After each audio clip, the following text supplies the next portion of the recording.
Your 3 years answers of have been marriage evasive. taught Dr. Vivian I have Ashford addressed the exactly issues how to directly. disappear. You haven't She provided a clear perfected the plan. art on her wedding night when Dominic Ravencroft, the newly crowned king of American industry, had escorted her to the east wing of his Manhattan penthouse with all the warmth of a man delivering cargo. He'd bowed, actually bowed, kissed her gloved hand with lips that never quite touched skin, then informed her that her belongings had been arranged in her private suite, her belongings, not their belongings. The message was crystal clear. That first night, Vivian had stood alone in a bedroom larger than her family's entire Philadelphia townhouse, surrounded by cream silk and furniture that cost more than her father's annual salary, and understood the terms of her existence.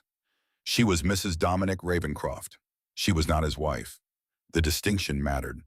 The morning sun cut through the floor-to-ceiling windows of the Ravencroft penthouse like a blade through silk. 52 stories above Manhattan, the city sprawled beneath Vivian's feet in a grid of steel and ambition.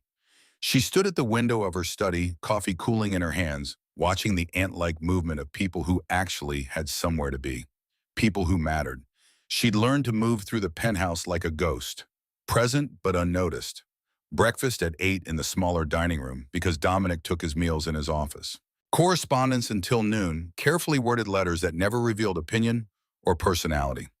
Afternoon hours in the Columbia Library, where she was still Dr. Ashford, still someone with thoughts worth hearing. Dinner at 7 when Dominic occasionally joined her in suffocating silence. 3 years of sleeping in separate wings of the same home. 3 years of seeing her husband perhaps an hour each day, if that. 3 years of wearing the modest string of pearls he'd given her as a wedding gift, her only jewelry, besides her wedding band. Both felt more like identification tags than adornments. The New York elite called her the ghost wife. Vivian had learned to wear the title like armor. Better to be invisible than scrutinized.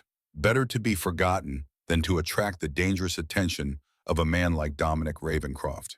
She'd seen what happened to those who displeased him. Senator Carlton, who'd questioned one of Dominic's infrastructure bills, found himself suddenly unable to secure funding for his re-election campaign.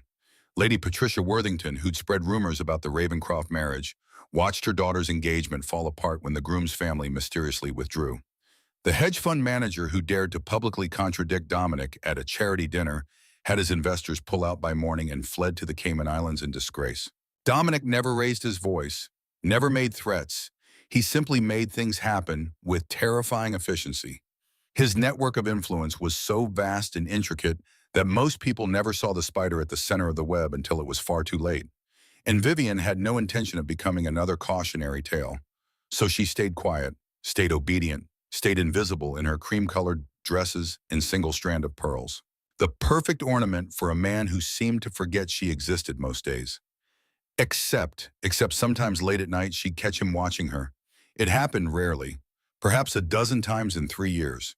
She'd turn from shelving a book in the library to find his dark eyes fixed on her with an intensity that made her breath catch. An expression on his face that looked almost like hunger before the mask slammed back into place and he'd turn away without a word. Those moments never lasted more than a heartbeat, but they haunted her, made her wonder what thoughts existed behind that impenetrable control, made her wonder if the distance between them was protection or punishment, made her wonder if she was going quietly insane in her gilded cage. Vivian set down her coffee and turned to her desk. The morning's work awaited. She was 3 chapters into her manuscript on Mary Wollstonecraft's political philosophy, a book that would probably be read by 40 academics and no one else. But it was hers, her thoughts, her voice, the one place she still existed.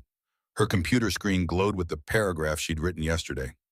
Wollstonecraft argued that marriage without intellectual partnership was merely legalized prostitution, a transaction that reduced women to property rather than elevating them to equals. Vivian stared at the words, then she laughed, a bitter, broken sound that echoed in the empty study. The irony was almost too perfect. She'd sold herself into exactly the kind of marriage Wollstonecraft had condemned. Oh, the terms were different. No bodily obligations, no pretense of affection, just her name, her presence at required social functions, and her silence about the transaction that had saved her family from ruin. $2.3 million. That's what Dominic had paid to clear her father's gambling debts.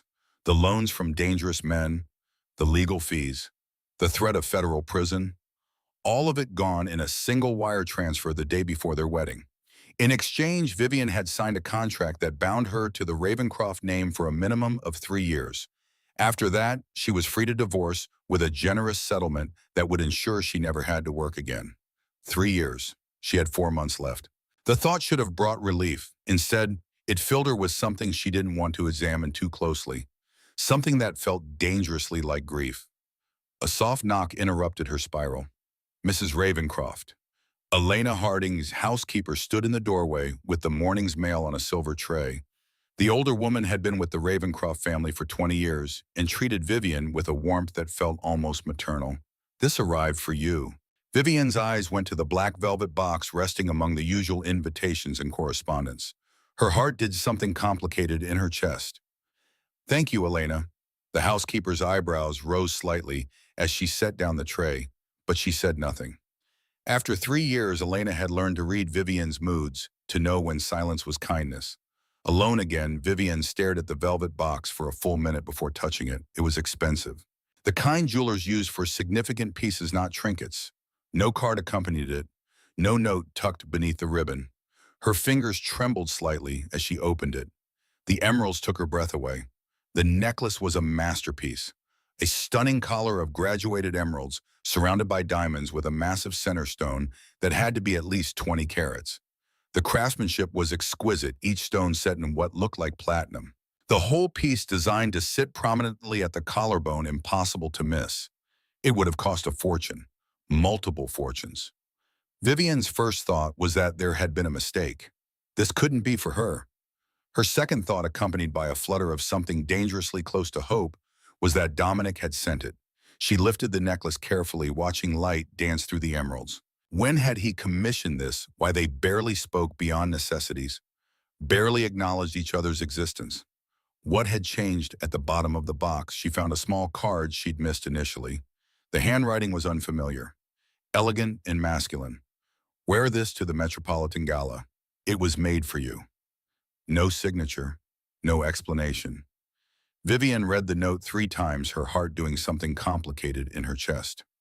The Metropolitan Gala was this Saturday, the most significant social event of the winter season. Everyone who mattered in New York would be there, which meant Dominic would be there, which meant she would be there at his side, performing her role as the perfect invisible wife. But this necklace was anything but invisible. She should ask Dominic about it, should verify he'd sent it before doing something foolish. But the thought of approaching him, of initiating conversation beyond their usual stilted exchanges, made her stomach twist with anxiety.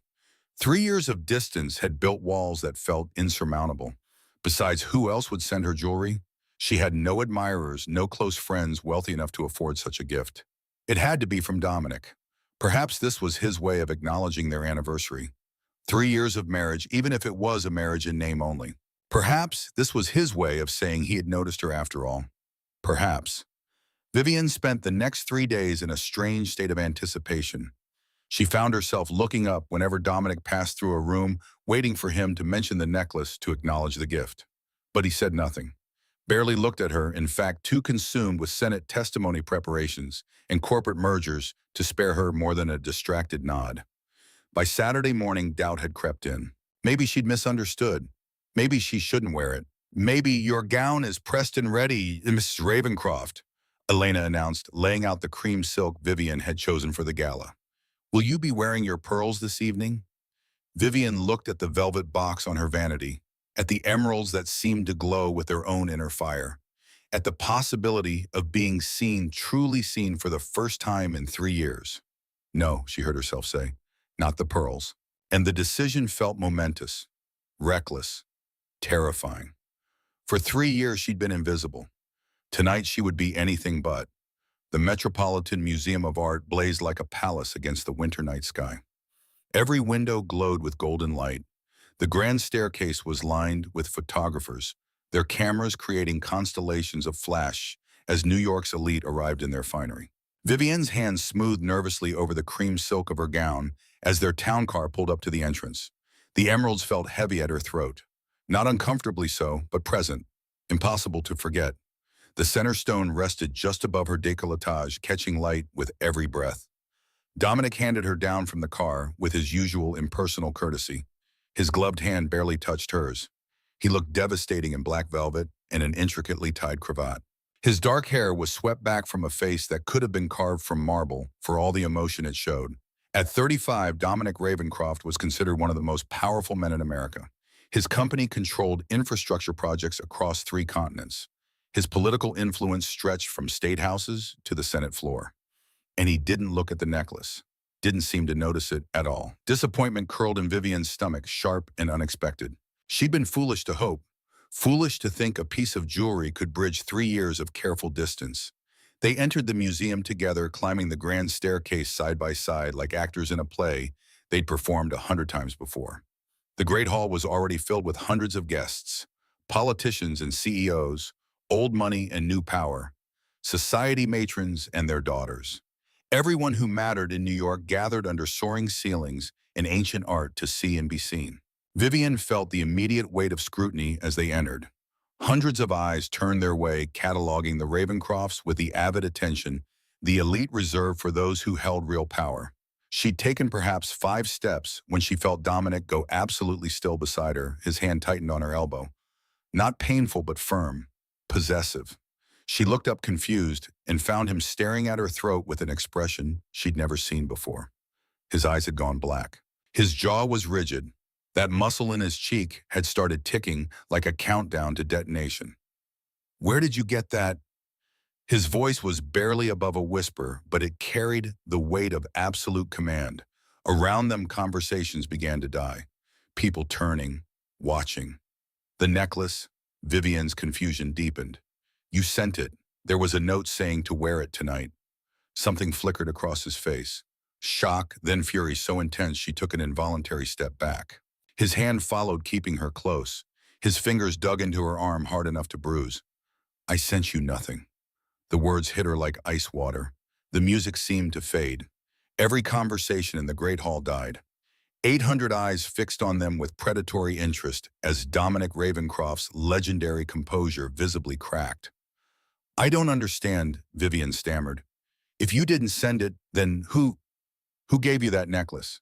The question came out louder now, sharp enough to make her flinch. Dominic's free hand rose to her throat. His fingers closed around the emeralds with barely restrained violence, not touching her skin, not quite, but close enough that she could feel the heat of his palm, the tremor in his fingers. He was shaking. Dominic Ravencroft, the man who'd stared down presidents and brought corporations to their knees with a single glance, was shaking. "I thought it was from you," she whispered, suddenly terrified. "I swear, Dominic. I thought you wore jewelry from an unknown sender to the most public event of the season." His voice had gone deadly soft, which was somehow worse than shouting. "You put unknown gems against your skin, accepted a gift that could have been from anyone, and you didn't think to verify the source." Vivian's cheeks burned with humiliation and fear. The entire ballroom was watching. Watching the ghost wife finally receive the Ice Sovereign's attention in the most catastrophic way possible. "I apologize," she managed, falling back on formality because it was all she knew. "It won't happen again." "No." His hand tightened fractionally on the emeralds before releasing them like they burned. "It won't." He stepped back, putting inches of distance between them that felt like miles. When he spoke again, his voice carried to every corner of the silent hall. "You'll wear what you came in tonight, but you'll stay where I can see you. Do you understand?" It wasn't a request. Vivian nodded mutely. Dominic turned on his heel and strode toward the museum's east wing, leaving her standing alone in a sea of 800 avid, calculating faces. The rest of the evening passed in a blur of whispered speculation and sidelong glances. Vivian went through the motions, accepting congratulations on the Ravencroft Foundation's latest donation, making conversation about charity work and upcoming social events, dancing when protocol required it. But she could feel Dominic's eyes on her every second, tracking her movements, watching who approached her, following her with an intensity that made her skin prickle with awareness. She'd wanted his attention for 3 years.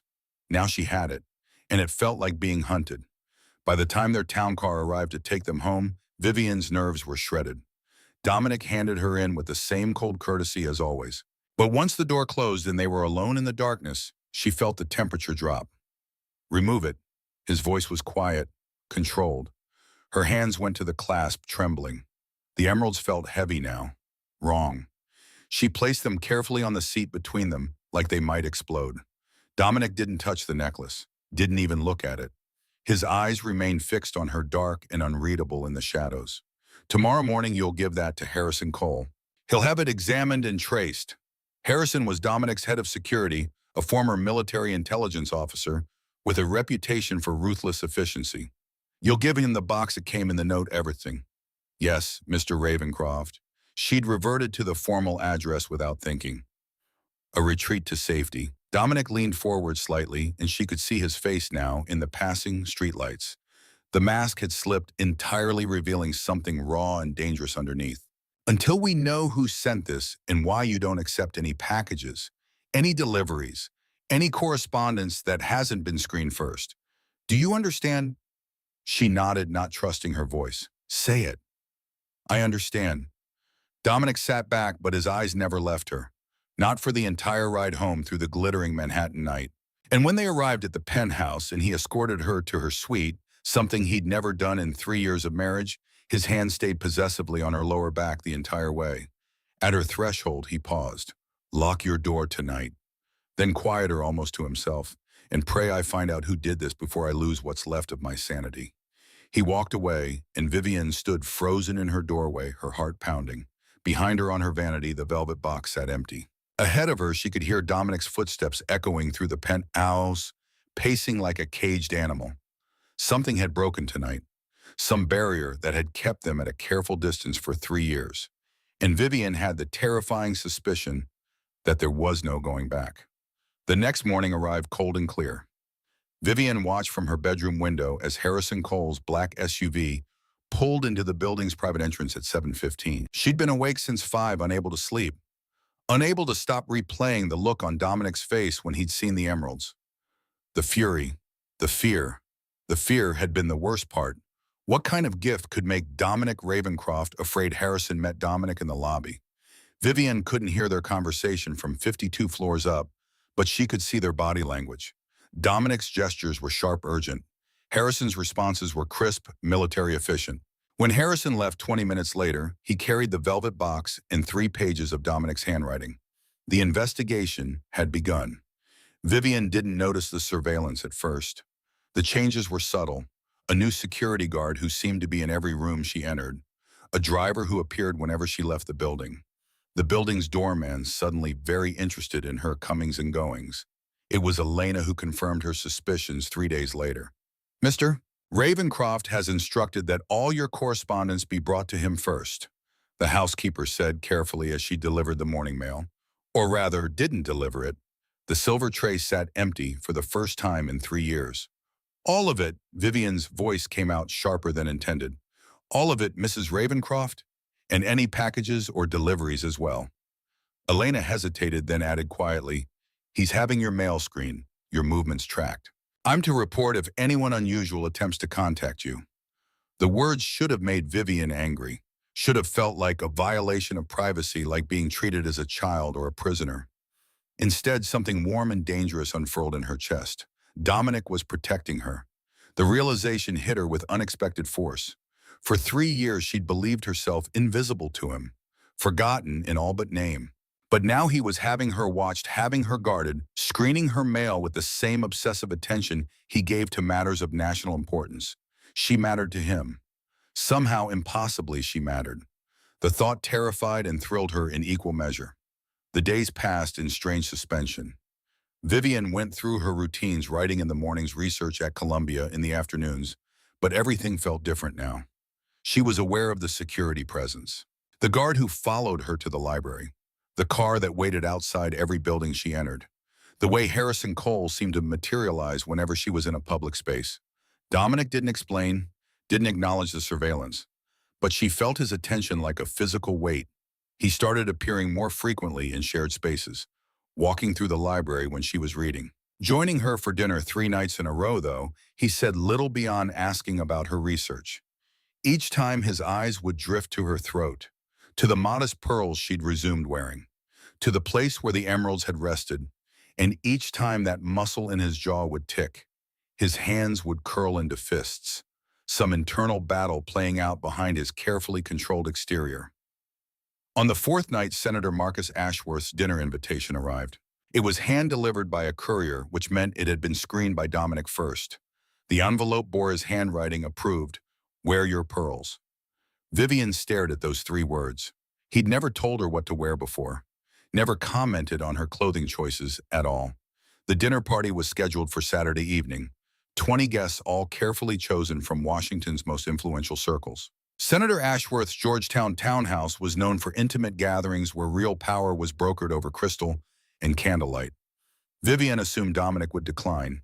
He'd been avoiding social events since the Met Gala disaster. Instead, he appeared at her suite door Saturday at 6, immaculate in evening wear. Ready? She was wearing the pearls. Of course she was wearing the pearls. His eyes lingered on her throat when he saw them. Something that looked almost like approval flickered across his face. Yes. The drive to Georgetown was silent but different than the usual silence between them. Charged, aware. Dominic's hand found hers in the darkness of the car. Just for a moment. His thumb traced her knuckles before releasing. The touch burned. Senator Ashworth's townhouse glowed with warm light. Classical music drifted from open windows. Vivian recognized several senators' cars in the circular drive along with the British ambassador's distinctive Bentley. This was the inner circle. The people who actually made decisions while the public watched theater. Dinner was served in an elegant dining room that could have been lifted from a European palace. Vivian found herself seated between Lady Ashworth and the French ambassador's wife, both skilled conversationalists who made the evening pleasant. But she was aware of Dominic further down the table, aware of his eyes drifting to her every few minutes, always watching, always tracking exactly where she was. It was after the third course when Senator Richard Blackwood made his mistake. Vivian had never liked Blackwood. He was perhaps 55 with a florid face and wandering hands that had made several young women avoid him at social functions. But he was wealthy and well-connected, which meant he was tolerated if not welcomed. He'd been drinking heavily throughout dinner, his voice getting progressively louder, his jokes increasingly inappropriate. Vivian had been trying to ignore him when he suddenly leaned across Lady Ashworth to address her directly. "Mrs. Ravencroft, I must say you were absolutely stunning at the Met Gala." His words slurred together slightly. "That necklace, magnificent piece. Where is it tonight?" Vivian's stomach clenched. "I'm not wearing it this evening, Senator." "Pity." His eyes dropped to her throat, lingering on the modest pearls with obvious disappointment. "Those emeralds were something special. Made you look almost—" He reached across the table, his fingers stretching toward her collarbone. "May I see what you are wearing? These pearls seem—" He never finished the sentence.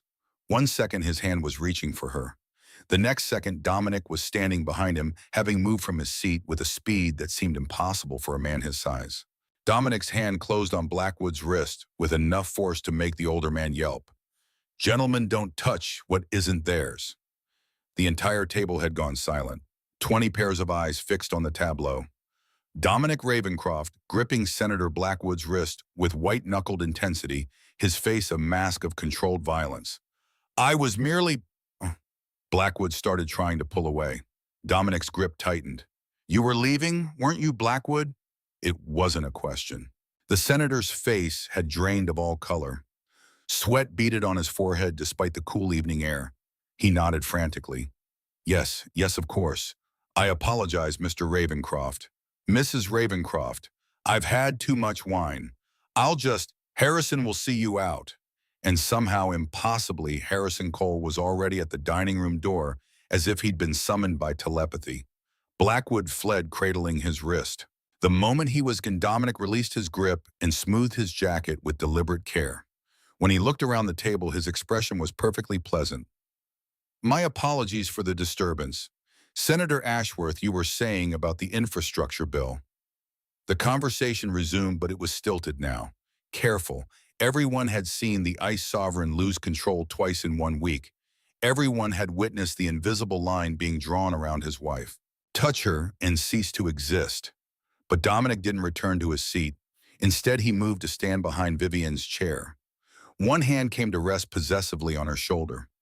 His fingers were still trembling slightly, and she could feel the rapid beat of his pulse through the thin fabric of her gown. The rest of dinner passed without incident, but Vivian couldn't focus on food or conversation. All she could feel was Dominic's hand on her shoulder, heavy and warm and claiming. All she could think about was the look on his face when Blackwood had reached for her. Not just anger, but something wild and barely leashed, something that looked dangerously like possessiveness. When they finally left Senator Ashworth's residence, Dominic handed her into their car and climbed in behind her. The moment the door closed, he pulled the privacy screen. "Did he touch you?" His voice was rough, strained. "No, you stopped him before. Good." Dominic's hands curled into fists on his knees. "Because if he had, I would have killed him. Right there in Ashworth's dining room, in front of witnesses. Consequences, be damned." Vivian stared at him, shocked by the raw honesty in his voice. "Blackwood is being relocated," he continued, as if she hadn't spoken. "By morning, he will have urgent business in Alaska that will keep him away from Washington indefinitely. His club memberships will be revoked. His invitations will dry up. Within a month, he won't exist in our circles anymore. Because he reached for my necklace. Because he touched what's mine." The words hung in the darkness between them, heavy with implication. Vivian's heart hammered against her ribs. "I'm your wife," she said carefully. "In name. We've barely spoken in 3 years. Why does this suddenly matter?" Dominic was silent for so long she thought he wouldn't answer. When he finally spoke, his voice was barely above a whisper. "It's always mattered, Vivian. From the moment I saw you at that charity debate 3 years ago, it's mattered." He turned to face her, and in the dim light filtering through the windows, his eyes were haunted. "I kept my distance because men like me destroy everything we touch. Because you deserve better than someone who ruins lives before breakfast and dismantles careers before lunch. Because staying away from you was the only decent thing I've ever done." His jaw clenched. "And now someone else is circling you, sending you gifts, trying to claim what I've been too much of a coward to keep, and I find I'm not decent enough to let that happen." The car rolled to a stop at their building. Dominic opened the door and handed her down, but this time his hand lingered on hers. This time his fingers threaded through hers for just a moment before releasing. "Lock your door tonight," he said again. "Not to keep others out." His eyes met hers, dark and desperate and completely, utterly unmasked. "To keep me from doing something we'll both regret."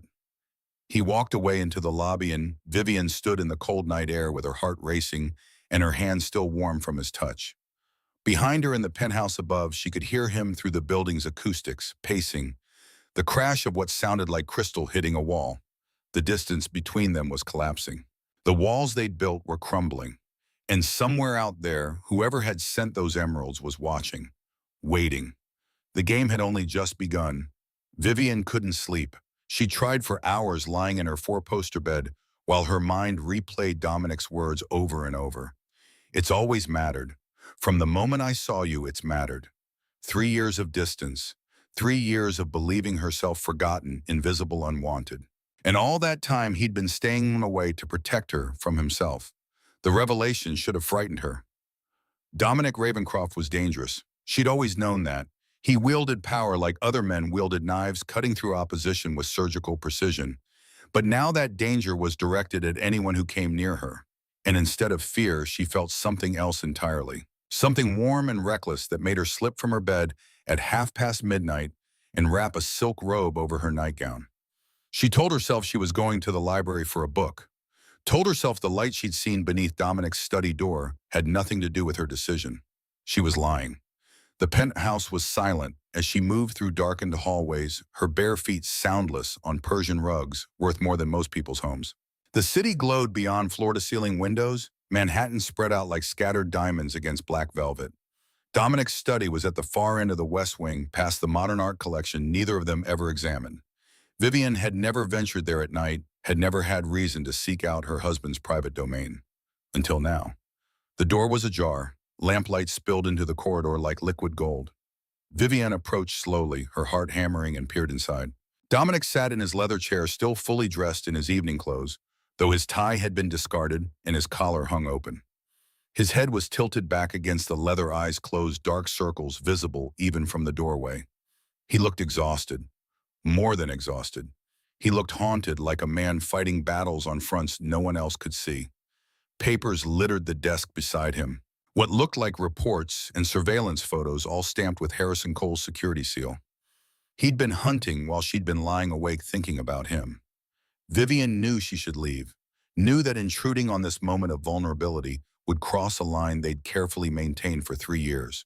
But her feet carried her forward anyway, drawn by something she didn't want to name. The small kitchenette off his study was impeccably organized. The kettle was still warm. Dominic always kept tea available for his late-night work sessions, a habit Elena had mentioned once in passing. Vivian found his preferred blend easily. Strong black tea from India, the expensive kind that came in tins with hand-painted labels. She prepared it exactly as she'd seen the staff do because she'd been watching him for 3 years, even if he didn't know it. Steeped for exactly 4 minutes. No sugar, no cream. She brought the cup to him, silently setting it on the table within reach. His eyes opened. For half a second, just half a second, the mask was completely gone. She saw loneliness so profound it made her chest ache. Saw exhaustion and something that looked like desperation. Saw a man who'd been alone for so long, he'd forgotten what it felt like to be known. Then awareness returned, and Dominic straightened every wall, slamming back into place with almost audible force. "You should be asleep." His voice was rough with fatigue. "So should you." "I had work to finish." Vivian glanced at the papers scattered across his desk. Harrison's reports on the Emerald investigation. Updates on whoever had sent the necklace. Dominic had been hunting all week while she'd been lying awake in her separate wing. "You've been searching every night," she said quietly. "Have you found anything?" Something flickered across his face. "Not yet, but I will." He stood abruptly, putting the width of the room between them, as if proximity itself was dangerous. "You should go back to your suite, Vivian." "Should I?" The question came out braver than she felt. "Yes." But neither of them moved. The air between them felt charged, electric, like the moment before lightning struck. Vivian could hear her own heartbeat, could see the pulse jumping in Dominic's throat, could feel the weight of 3 years of distance collapsing into this single combustible moment. She reached back to adjust the teacup, worried it was too close to the edge of the table. Her fingers brushed his as he reached for it at the same instant. The contact was brief, barely a second, skin against skin, her hand against his. But Dominic jerked away like she'd scalded him. The cup rattled dangerously. Tea sloshed over the rim onto mahogany worth more than a car. He stepped back, putting the full width of the room between them. His chest heaved like he'd been running. His hands shook visibly before he fisted them at his sides. When he looked at her, his eyes were wild. "Leave, Vivian." His voice came out strangled. "Leave now, or I won't be responsible for what happens next." The raw need in his words should have sent her fleeing. Instead, Vivian found herself frozen, staring at this man who'd kept her at arm's length for 3 years and was now barely holding himself together from one accidental touch. "What are you so afraid of?" she asked. "Everything." The word came out broken. "I'm afraid of ruining you, of destroying the one good thing in my life before I've even had a chance to keep it, of proving that monsters like me don't deserve—" He stopped, jaw clenching hard enough she could see the muscle jump. "Just go." This time Vivian obeyed. She fled back to her suite and locked the door, her hands still tingling from that brief contact, her heart racing like she'd run a marathon instead of crossing a penthouse. Behind her in the West Wing, she heard the crash of something heavy hitting the wall. Then another. Then the sound of Dominic Ravencroft, the ice sovereign of American industry, destroying his study piece by piece. The next morning arrived gray and cold. Vivian stood at her window watching sleet fall against the glass-coating Manhattan in a layer of crystalline ice. The city looked fragile, beautiful and breakable. She felt the same way. Elena brought breakfast on a tray, coffee and toast that Vivian couldn't bring herself to eat. The housekeeper said nothing about the dark circles under Vivian's eyes or the fact that the entire West Wing smelled of bourbon and broken crystal, but her knowing look said everything. The note arrived at 9. Elena brought it in with the second pot of coffee, her face carefully neutral, as she set the envelope on Vivian's desk.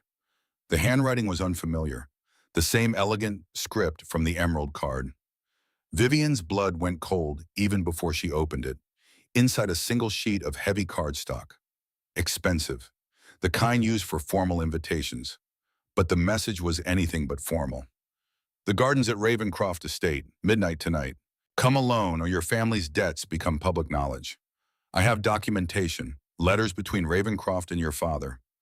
Proof that the great Dominic Ravencroft purchased his wife like livestock. Proof that your marriage is nothing but a business transaction. The media will feast on the scandal, your father's gambling problem, the $2.3 million payment, the contract that bought you. Come alone. Bring the files from his study marked Ashford Acquisition, or watch your family destroyed. You have 12 hours. Vivienne read it 3 times, her hands trembling so badly the paper rattled. Her family's debts. The reason she'd agreed to marry Dominic in the first place. Her father's gambling problem. The loan sharks circling like vultures. The threat of federal prison for fraud. Dominic had paid everything, had saved her entire family from ruin.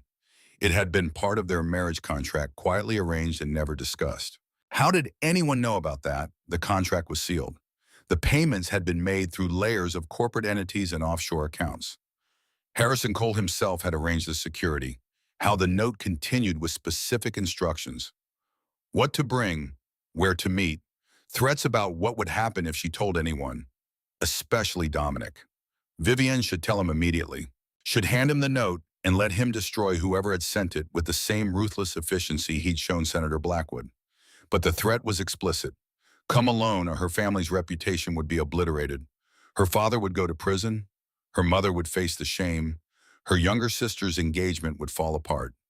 Everything Dominic had paid to prevent would come crashing down. And more than that, a small, terrified part of her wondered if the blackmailer was right.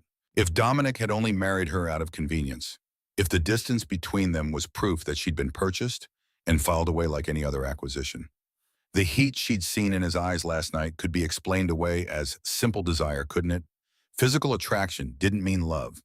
Didn't mean she mattered beyond her function as Mrs. Ravencroft. Vivienne burned the note in her fireplace and spent the day in careful preparation. If she was walking into a trap, she'd do it with her eyes open. The hours crawled by with agonizing slowness. Vivienne went through her normal routine, worked on her manuscript, had lunch at her desk, attended a faculty meeting at Columbia in the afternoon, all while feeling the weight of Harrison's surveillance team tracking her every move. She saw them now. The security guard who followed her to the university. The car that waited outside every building. The way Harrison himself seemed to materialize whenever she entered a public space. Dominic's protection constant and comprehensive. The irony wasn't lost on her. She was probably the most guarded woman in New York, and yet she was planning to slip away at midnight to meet a blackmailer alone. Dinner that evening was torture. Dominic actually joined her, which he'd been doing more frequently since the gala. He sat across from her at the small dining base alone, pushing food around his plate, clearly exhausted, but trying to maintain normalcy. His eyes kept drifting to her, studying her face like he was memorizing it. "You're quiet tonight," he said finally. "Just tired." "Vivienne, I'm fine, really." The lie tasted bitter. His eyes narrowed. He knew her better than she'd realized. 3 years of careful observation went both ways. But he didn't push. Just watched her with that intensity that made her feel stripped bare and utterly seen. After dinner, Vivienne retreated to her suite. She dressed in dark clothes. Black pants, black sweater, dark coat. Appropriate for a midnight meeting in Winter Gardens. At 11:30, she looked at herself in the mirror. Dr. Vivienne Ashford, 28 years old, scholar of political philosophy, expert on women's rights and marriage equality, about to walk into a trap to protect her family. The irony of that wasn't lost on her either. She slipped out of her suite at 11:45, taking the service stairs to avoid the main elevator cameras. The Ravencroft estate in the Hamptons was an hour's drive from Manhattan, but she'd arranged for a car service. Not Dominic's usual drivers. An independent company that wouldn't report to Harrison, or so she hoped. The gardens at midnight were exactly as ominous as they sounded. The Ravencroft estate sprawled across 20 acres of prime Hamptons real estate. In summer, it was magnificent. Manicured lawns and rose gardens and hedges trimmed into geometric perfection. In winter, it was something else entirely. The gardens looked skeletal, bare branches reaching toward a moonless sky, frost coating everything in a layer of silver that glittered like broken glass. Vivienne's breath misted in the cold air as she approached the fountain at the center of the hedge maze. Her heart hammered against her ribs. Every shadow looked like a threat. Every sound made her jump. She clutched the folder she'd taken from Dominic's study, the Ashford acquisition file, Evidence of the transaction that had made her Mrs. Ravencroft. Theft. She'd committed theft. The first real crime of her carefully lived life. You came. The voice emerged from the shadows near the fountain. A man stepped forward and Vivian's stomach dropped. She recognized him from her wedding. From the one time she'd met him before Dominic had banished him from family gatherings. Julian Ravencroft, Dominic's younger brother. He looked like a darker reflection of Dominic. Same sharp features, same build, same aristocratic bearing. But where Dominic radiated controlled power, Julian radiated bitterness like radiation. You, she breathed. You sent the necklace. The emeralds belonged to our mother. Julian moved closer, and in the moonlight, she could see the resemblance more clearly. The same dark eyes, but filled with resentment, where Dominic's held intensity. They should have been mine, but Dominic took everything. The company, the political connections, the future that should have been split between us. He even took you. I don't understand. What do you want? I want what he stole from me. Julian's smile was cruel. I want to watch him suffer the way I've suffered. Watch his perfect reputation crumble. Watch his political ambitions turn to ash. And you, dear sister-in-law, are the key to his destruction. Behind Julian, Vivian saw movement in the shadows. More men, at least 4, maybe 5. Military bearing, professional. And this wasn't just blackmail, this was kidnapping. The debts, she said, stalling. Her mind raced, looking for exits, finding none. You have proof of my family's situation. I have everything. Julian's voice dripped with venom. Letters between Dominic and your father. Documentation of every payment. $2.3 million to purchase his perfect wife like a prize mare. The media will destroy him. His reform agenda will die. His political allies will scatter. And when his empire is in ruins, I'll finally have what should have been mine all along. You're his brother. He stopped being my brother the day he exiled me. Julian reached for her arm. Now then, you're going to come with me quietly and we're going to... He never finished the sentence. Dominic emerged from the darkness like an avenging angel, moving with lethal speed and absolute silence. 1 second, Julian was reaching for Vivian. The next, he was on his knees with Dominic's hand locked around his throat. The transformation was terrifying. This wasn't the controlled businessman from boardrooms and Senate hearings. This was something primal, dangerous, barely human in its intensity. You made a mistake, brother. Dominic's voice was deadly calm. You touched what's mine. Julian choked, his face turning red. Dominic, you don't get to speak. The grip tightened. You don't get to breathe near her. You don't get to exist in the same state as my wife. Behind Julian's men, shadows moved. Harrison Cole materialized from the darkness with a full security team. 10 men, all armed, all moving with military precision. They surrounded Julian's thugs in seconds, weapons drawn, escape routes blocked. It was over before it started. Did you really think I wouldn't know? Dominic asked, his voice soft and terrible.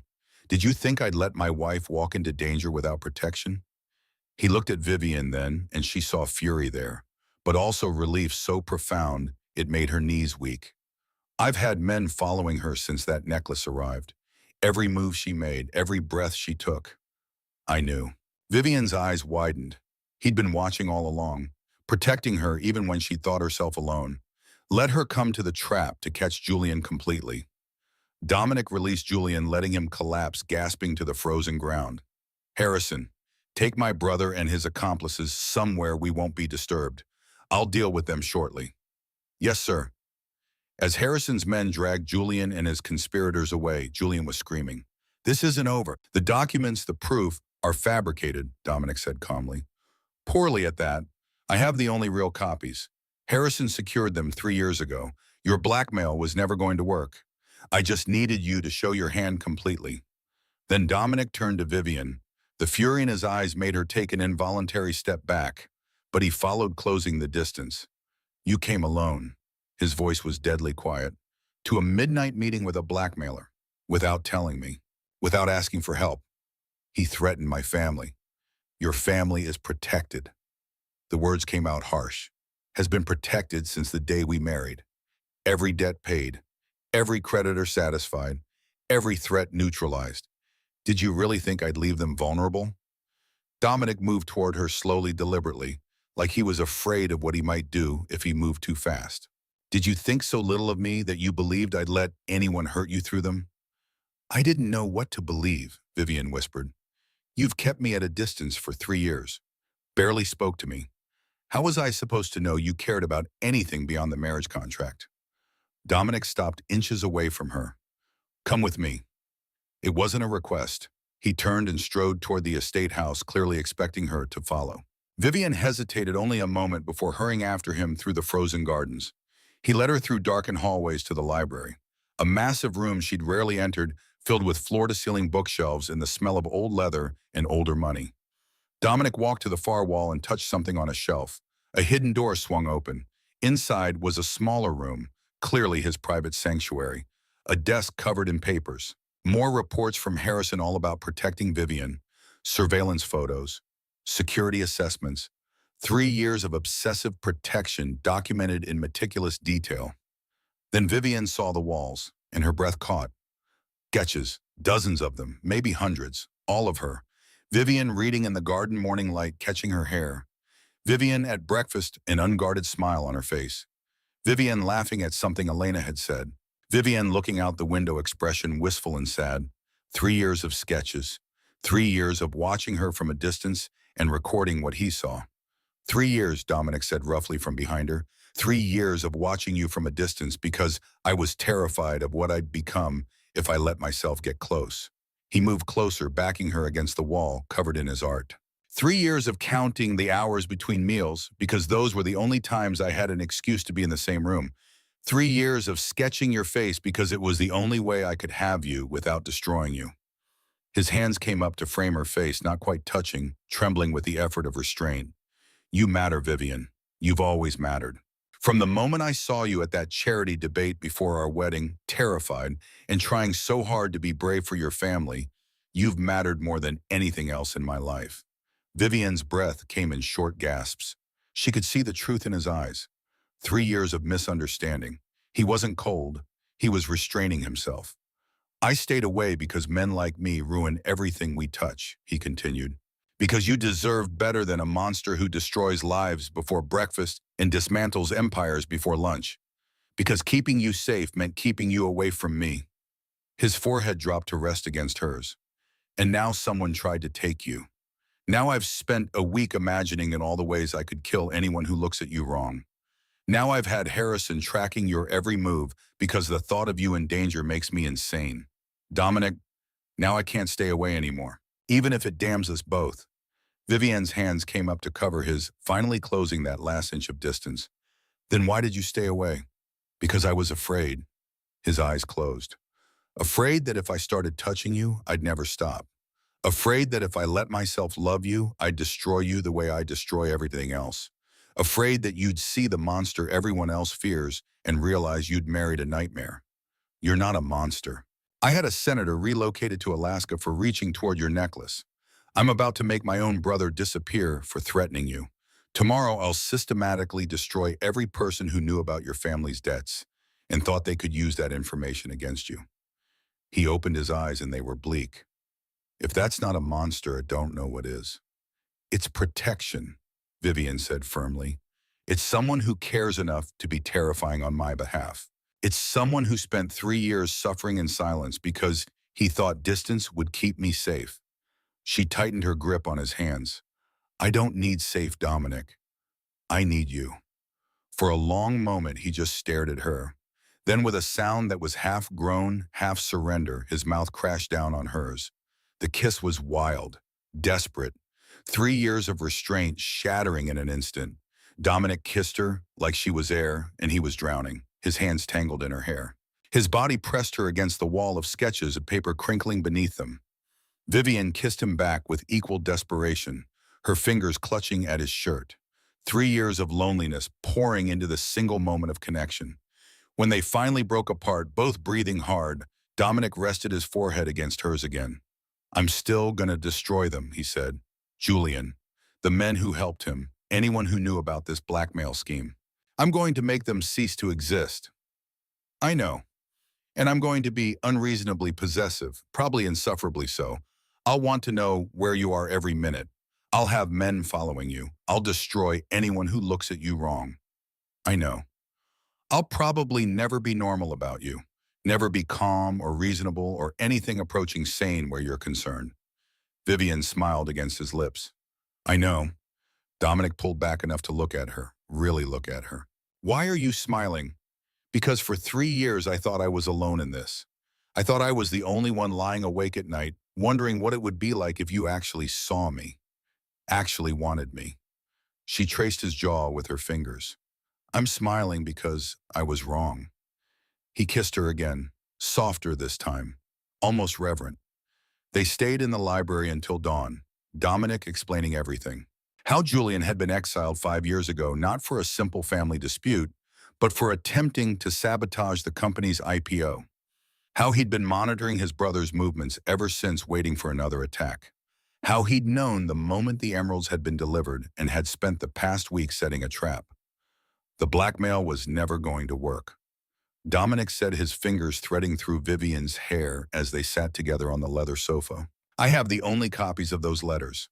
Harrison secured them 3 years ago. Julian's proof was fabricated and poorly at that. Then why let me come to the meeting?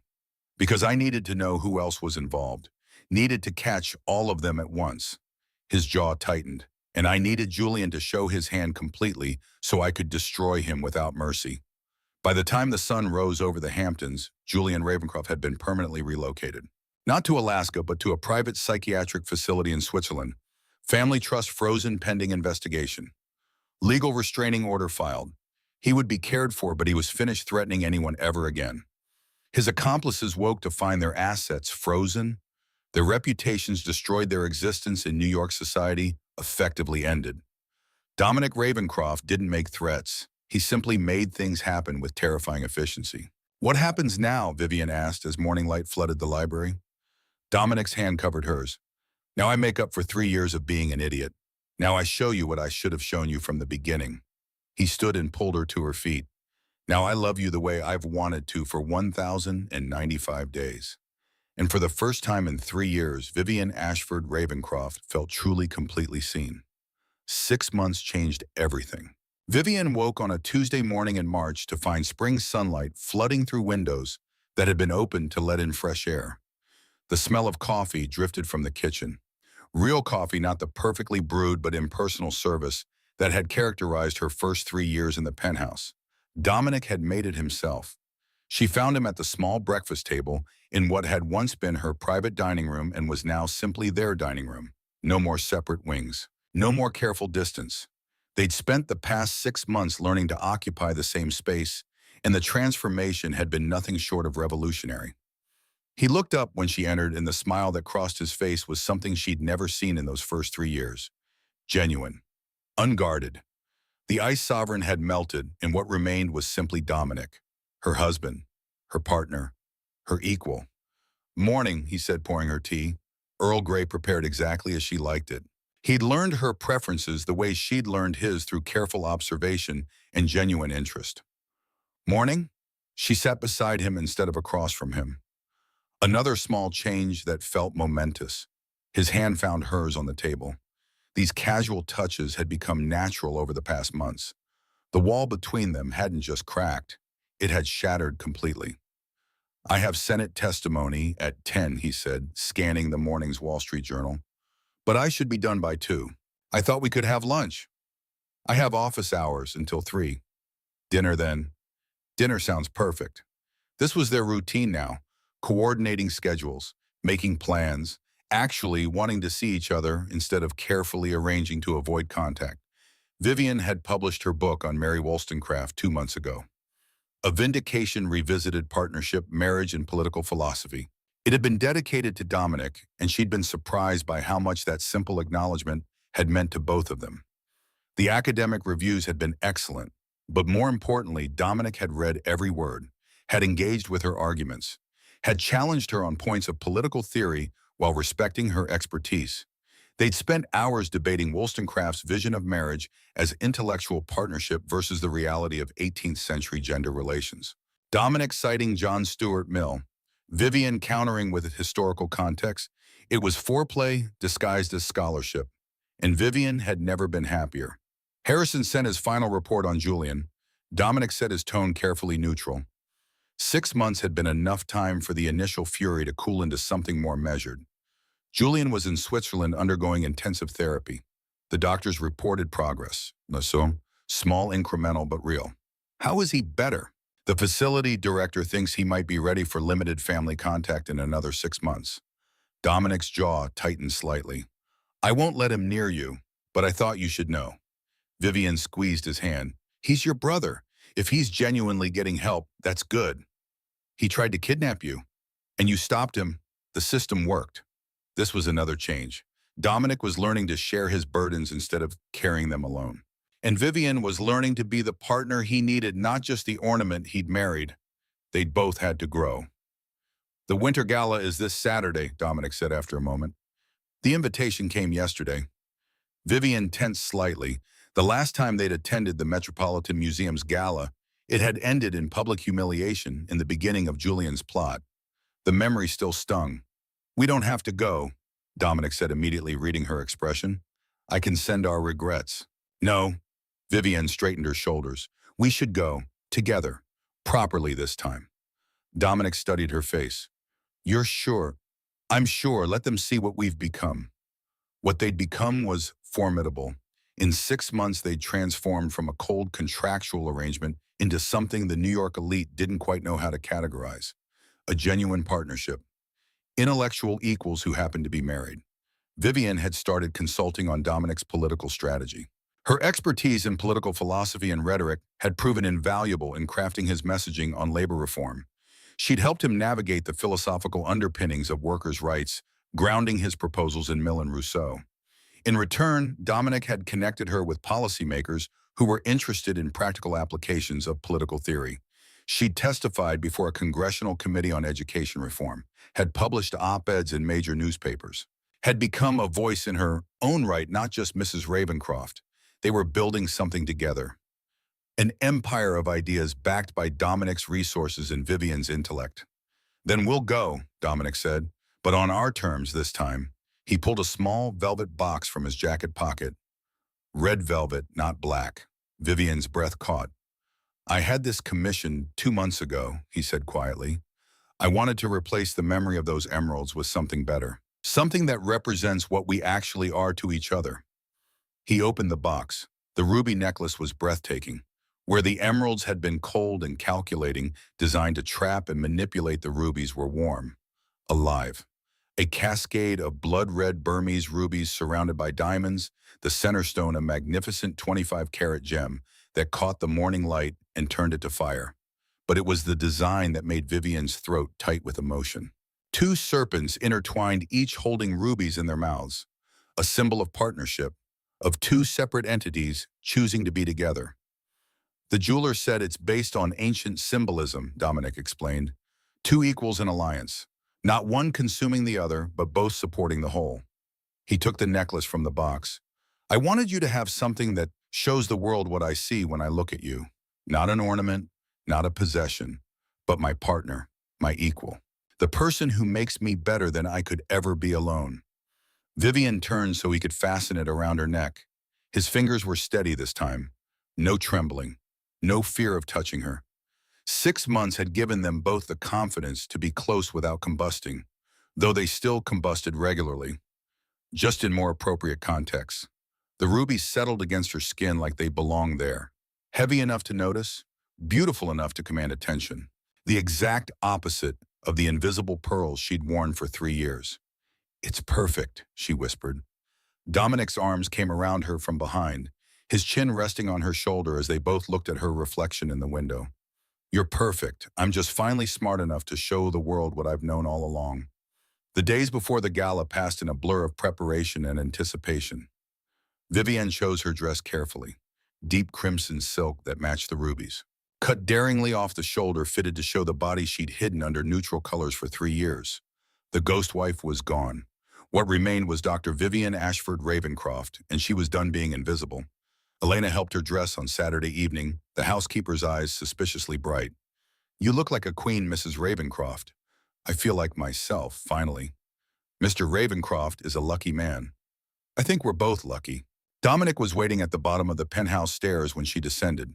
He'd abandoned his usual conservative black for a midnight blue tuxedo that made his eyes look almost black in the low light.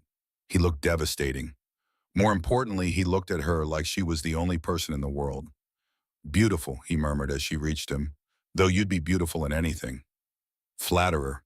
Truth teller. He offered his arm. Ready to let them see? Vivian looked at the rubies blazing at her throat, thought about Julian rotting in a Swiss facility, thought about 3 years of sketches hidden in a secret room, thought about the future stretching ahead of them, dangerous and difficult and absolutely perfectly theirs. Ready. The Metropolitan Museum of Art looked exactly as it had 6 months ago. Same grand staircase, same golden light pouring from every window, same photographers creating constellations with their flashes. But everything else had changed. This time when Dominic handed Vivian down from the car, his hand lingered on hers. This time he didn't maintain careful distance. His arm went around her waist, pulling her close, and he held her like he meant it. The cameras went wild. They climbed the stairs together, and Vivian could hear the whisper starting, could feel 800 pairs of eyes cataloging every detail. The dress, the rubies, the way Dominic held her. Most importantly, the way she held him back. The ballroom fell silent when they entered. Not the shocked silence of scandal, like last time. This was something different.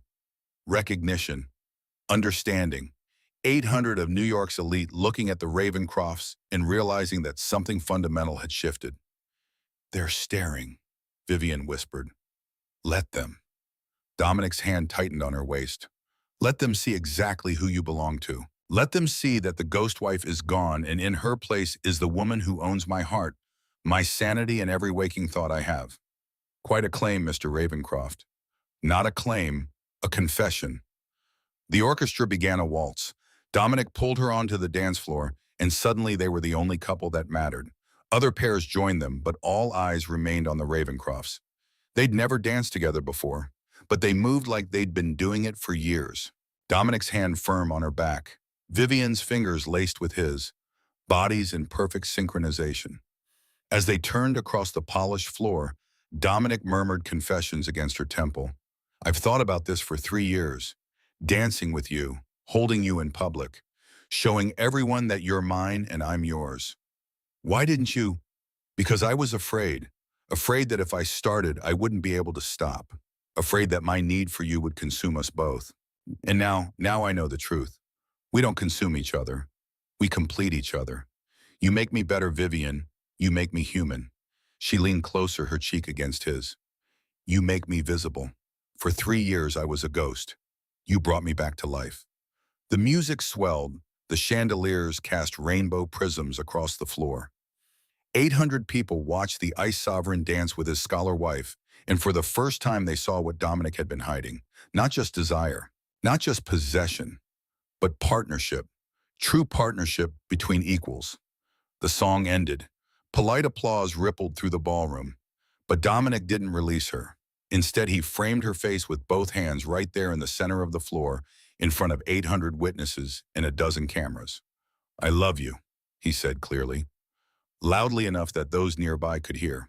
I've loved you since the moment you destroyed my argument about workers' rights 3 years ago. I'll love you until the day I die. Then he kissed her, not a polite peck appropriate for public consumption, a real kiss, deep and claiming and absolutely unmistakable in its meaning. The ballroom erupted. Some people applauded, some gasped in shock, some smiled with genuine warmth, happy to see love triumph over convention. Some, no doubt, were already calculating how to use this information. Dominic didn't care about any of them. When he finally pulled back, his eyes were only for Vivian. Let them talk, he said. Let them speculate. I'm done hiding all what you mean to me. Vivian kissed him again, claiming him right back in front of God and society and everyone who mattered. So am I. The rest of the evening passed in a blur of congratulations and thinly veiled curiosity. People who'd ignored Vivian for 3 years suddenly wanted to know about her book, her research, her opinions on political philosophy. She was no longer the ghost wife. She was Dr. Ashford, scholar, partner to one of the most powerful men in America, a voice worth hearing in her own right. Dominic stayed close the entire night, his hand at her back, his attention always half on her, making sure she was comfortable, that she had what she needed. Not controlling, partnering. There was a difference, and Vivian was learning to recognize it. Near midnight, they finally escaped to their car. The privacy screen went up, and suddenly they were alone in the darkness, the city streaming past beyond tinted windows. "No regrets?" Dominic asked. "About kissing you in front of 800 people?" Vivian laughed. "None whatsoever. About them knowing the speculation, the attention. Let them speculate. Let them see. I'm done hiding." She touched the rubies at her throat. "These are different from the emeralds." "How so?" "The emeralds were meant to trap us, to expose and destroy, but the rubies—" She met his eyes. "The rubies are a promise, two equals choosing each other." Dominic pulled her close. "Every single day, Vivian, I choose you every single day. And I choose you." The penthouse felt different when they returned, warmer, more alive. It was home now, not just a building, not just separate wings and careful distance. Actual home. They'd moved Vivian's things into Dominic's suite months ago. The East Wing sat empty now, a monument to the past they'd left behind. As Dominic carefully removed the ruby necklace and placed it in the safe, Vivian watched him in the mirror. "What are you thinking?" he asked. "That I'm happy, genuinely, completely happy, for the first time in 3 years." He came to stand behind her, his hands on her shoulders. "So am I." They stood there for a moment just looking at their reflection, two people who'd found each other despite themselves. "What do we do now?" Vivian asked. "Now we live together, no more pretending, no more distance, just us building something that matters. The press will be insane tomorrow. Let them. I don't care what they say as long as you're here. Your political career will survive or it won't. Either way, I have what matters." He turned her to face him. "I have you, and that's worth more than any Senate seat or corporate empire." Vivian smiled. "We have each other. Partners, equals, allies. Always." That night they slept in the same bed, Dominic's arms around her, both of them finally completely at peace. 2 years later, spring arrived at the Ravencroft estate in an explosion of cherry blossoms and new growth. The library looked different in daylight, less imposing than it had that winter night when Dominic had shown Vivian his secret room full of sketches. More lived in, books stacked on every surface, papers scattered across the massive desk. The comfortable chaos of people who actually used the space instead of just displaying it. Vivian sat at the desk working on her second book, Partnership and Power, a political philosophy of modern marriage. The manuscript was due to her publisher in 3 months, and she was deep in a chapter on Mill's concept of marital equality when she heard the crash from across the room. "William, no, my homo." Dominic's voice held more exasperation than anger. Vivian looked up to see their 18-month-old son attempting to climb a bookshelf, his twin brother Theodore serving as a very unstable ladder. "I had him for 5 seconds, Dominic said, scooping William off the third shelf. 5 seconds, and he's already mountaineering." "They're your sons. Of course they're ambitious." "They're your sons too, hence the complete lack of fear." Theodore had already moved on to pulling books off the lower shelves, examining each one with serious concentration before discarding it for the next. At 18 months, the twins were already showing distinct personalities. William was the daredevil, climbing everything, testing boundaries, fearless to the point of terrifying. Theodore was the scholar, quieter, more observant, fascinated by books, even though he couldn't read yet. Both had Dominic's dark eyes and Vivian's stubborn chin. Both were perfect. Dominic settled William on the floor with a set of wooden blocks, then came to stand behind Vivian's chair. His hands rested on her shoulders as he read over her work. "Mill again. Mill always. The subjection of women remains the definitive text on marital equality. I prefer your work. Flatterer. Truth-teller." He kissed the top of her head, and Vivian leaned back against him, savoring the casual intimacy that had become their normal. 2 years of marriage. Real marriage, not the contract that had bound them for the first 3. 2 years of partnership and collaboration and building something together. 2 years of happiness she hadn't known was possible. The room fell silent except for the twins babbling. Vivian turned in her chair to see both boys had abandoned their respective activities and were now attempting to read a massive tome on political philosophy. "They're going to be trouble," she said. "They're already trouble. Question is what kind. The good kind, I hope." Dominic pulled her to her feet and into his arms. They'll be whatever they choose to be. We'll make sure they have that freedom. This was important to both of them, that their sons grew up understanding partnership, not hierarchy, that they saw their parents as equals, not one subordinate to the other, that they inherited an empire built on ideas and mutual respect, not just money and power. Harrison Cole arrived at noon for his weekly security briefing. The former military officer had become more than just head of security over the past 2 years. He was family in the strange way that people who'd survived crisis together became family. Julian's requesting a visit, Harrison said, getting straight to business as always. The facility director thinks he's ready. Dominic's jaw tightened, but Vivian touched his arm. What do you think? She asked Harrison. I think he's made genuine progress. The therapy's been intensive. He's taking accountability for his actions. But ultimately, it's your decision. Dominic looked at Vivian. This was another change. He didn't make unilateral decisions anymore, especially about things that affected them both. What do you want to do? He asked. I think we should consider it. He's your brother. If he's genuinely getting better, maybe there's a path to reconciliation. He tried to kidnap you, and you stopped him, and he spent 2 years facing consequences. People can change, Dominic. We did. Dominic was silent for a long moment watching the twins play. Supervised visits only, here where we control the environment. Harrison's team present at all times. And if there's any indication he's not genuine, it stops immediately. Agreed, Harrison said. It was a start. Maybe not forgiveness, but it's something like it. The beginning of healing. Harrison left with promises to arrange the visit for next month. Lunch was chaotic in the way that meals with toddlers always were. More food ended up on the floor than in mouths. Theodore tried to feed his vegetables to William, who tried to feed them to the dog they'd adopted 6 months ago. Chaos. Beautiful, perfect chaos. After lunch with the twins down for naps, Dominic and Vivian returned to the library to work. This had become their routine. Parallel work in comfortable silence. Dominic reviewing policy proposals and legislation. Vivian writing and researching. Occasionally reading passages to each other, seeking feedback, treating each other as the intellectual equals they were. Listen to this, Vivian said around 3.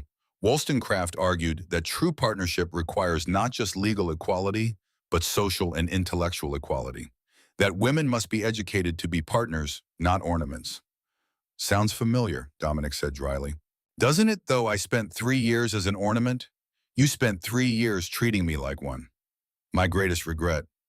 Mine too, but we learned. She saved her document and turned to face him. That's what I'm trying to argue in this chapter. That modern marriage can embody Wollstonecraft's vision if both parties commit to true partnership. If they see each other as allies building something together, not one serving the other. Use us as a case study. Too personal, but I reference our joint work. Your labor reform bills incorporate my philosophical framework. My academic papers benefit from your political insights. We're proof that intellectual partnership strengthens both parties. Dominic came around the desk to pull her to her feet. We're proof that love and respect aren't mutually exclusive. That you can be desperately in love with someone and still see them as your equal. He kissed her slow and deep. That wanting someone doesn't mean owning them. Partnership language, Vivian murmured against his lips. You've learned well. I had a good teacher. The twins woke from their nap around 4, and the rest of the afternoon dissolved into the pleasant chaos of parenting. Walks in the garden where William tried to eat flowers and Theodore collected interesting leaves. Bath time that turned into a water fight. Dinner that was more food fight than meal. By the time they got the boys to bed at 7, both Dominic and Vivian were exhausted. How did our parents do this? Dominic asked, collapsing on the sofa. With household staff and less hands-on involvement, Vivian pointed out. We could hire more help. We could, but I like this. I like being present for them, messy as it is. So do I. He pulled her down beside him, and they sat in comfortable silence watching the sunset over the estate grounds through floor-to-ceiling windows. Do you ever regret it? Vivian asked quietly. The first 3 years, the distance, the one, every day, and not at all. That doesn't make sense. I regret the pain, the loneliness, the time we wasted, but those 3 years taught me what I had, taught me to value it, to fight for it. He turned to face her. Maybe we needed the darkness to appreciate the light. Maybe we needed to be broken before we could learn how to be whole together. Vivian leaned against him. We're whole now. We are. You and me and those two tiny terrorists sleeping upstairs. We're a family, a real family, built on partnership, built on love and partnership and mutual respect and the understanding that we're better together than we could ever be apart. As night fell over the estate, they sat together in the library where so much of their story had unfolded, where Dominic had hidden his sketches for 3 years, where they'd confessed their fears and desires, where they'd learned to be partners instead of strangers sharing a name. Theodore wandered in around 8, unable to sleep, clutching a book almost as big as he was. Read, he demanded, climbing into Vivian's lap. The book was impossibly a vindication of the rights of woman.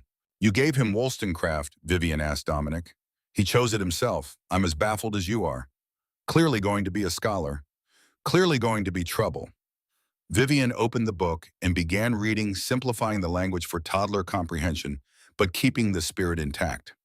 This lady, she explained, believed that women and men should be partners, that everyone should be educated and respected and free to make their own choices. Theodore listened with serious concentration, occasionally pointing at words. Dominic watched them both, his expression soft. This was legacy, not just the company or the money or the political influence, but this, teaching their sons about equality and partnership, raising them to see people as individuals, not hierarchies. William appeared a few minutes later, drawn by his brother's adventure. He climbed into Dominic's lap, and suddenly they were all together in the library, reading philosophy to toddlers who didn't understand but absorbed it anyway. This was family. This was everything they built from the ashes of a contract marriage. This was home. Later, with both the boys finally asleep in their nursery, Dominic and Vivian returned to their bedroom. The master suite they'd shared for 2 years, where separate wings and careful distance were distant memories. I have something for you, Dominic said, pulling a leather portfolio from his desk drawer.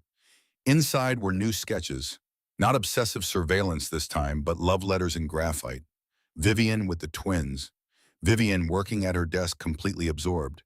Vivian laughing at something Theodore had done. 2 years of happiness documented in art. You're still drawing me, she said softly. Always. But now I get to show you instead of hiding them away.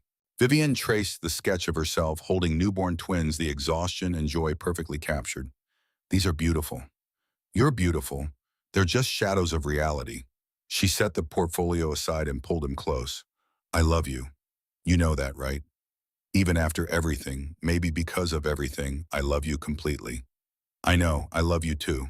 My partner, my equal, the person who saved me from myself.